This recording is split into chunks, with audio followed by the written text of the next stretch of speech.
L'association Mission Locale Miège exerce une mission de service public en accompagnant les parcours d'insertion socio-professionnelle des jeunes âgés de 16 à 25 ans déscolarisés. Lors de son Assemblée générale extraordinaire du 20 octobre 2022, la Miège a étendu son périmètre d'intervention à la ville de Bondy, ainsi aussi à Est-Ensemble, qui rejoint la gouvernance de l'association. À l'issue de cette assemblée, des nouveaux statuts revus à la marge, en présence de l'État, du département, de la région, des villes concernées et d'Est-Ensemble, ont été adoptés pour permettre à l'association de poursuivre son action en lien avec un nouveau projet de service et proposer ultérieurement une version plus aboutie. Les statuts définitifs ont été adoptés lors de l'Assemblée générale du 21 mars 2023, date à laquelle le bureau de l'association a été renouvelé.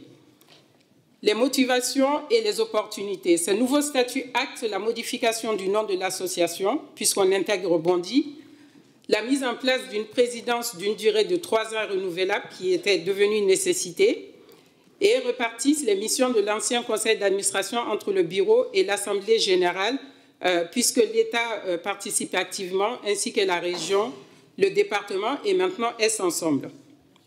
Tout ça dans le but de mieux prendre en charge les jeunes.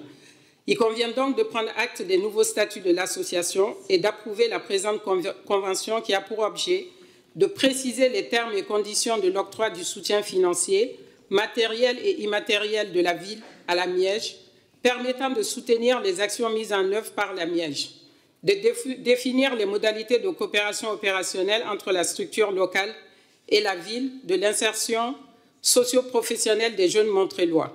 Pour un rappel, notre subvention est de 216 364 €. Nous avons la chance de bénéficier à Montreuil d'une structure qui a développé une expérience sur notre territoire en termes d'accompagnement vers l'emploi, en accord avec le projet voulu des jeunes et en prenant en compte l'ensemble de leurs besoins.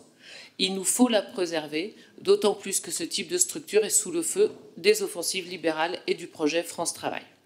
En août dernièrement, la région a changé le mode de calcul de sa contribution aux missions locales. Le financement dépendra désormais des résultats en matière d'orientation des jeunes et de formation.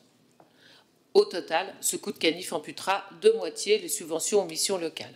L'association des missions locales le dénonce avec des mots très justes, indiquant que ce modèle revient à considérer les missions locales comme des prestataires de services, leur rôle étant réduit à celui d'une agence de placement sur les dispositifs du Conseil régional. C'est pourquoi nous devons rester particulièrement attentifs et vigilants quant à la préservation de notre mission locale à Montreuil. À Montreuil, le taux de chômage est de l'ordre de 13% environ dans la population générale. Il est de 31% pour les 15-24 ans, soit près de 3 fois supérieur. Je rappelle, comme ça a été précisé, que ne prennent pas part au vote Djeneba Keïta, Thomas Mété, Loline Bertin, Richard Galera, Méline Goriarec et Patrice Bessac. Je mets aux voix... Pardon, Pierre Cerne, vous vouliez prendre la parole? Oui, je voulais juste faire un rappel au règlement et même à la loi. Je sais que ce serait comme que ça servira à rien, mais c'est très clairement la loi et la jurisprudence disent c'est pas seulement ne pas voter. Il ne faut pas être présent dans la salle au moment du vote. Sans ça, la prise illégale d'intérêt est encourue de la même manière. Il y a des condamnations qui sont tombées récemment. Et je dis ça parce que franchement, ça sert à rien de se mettre en risque pour rien, quoi. Voilà. Je mets aux voix cette délibération. Qui est contre? Qui s'abstient? Elle est adoptée à l'unanimité. Je vous remercie.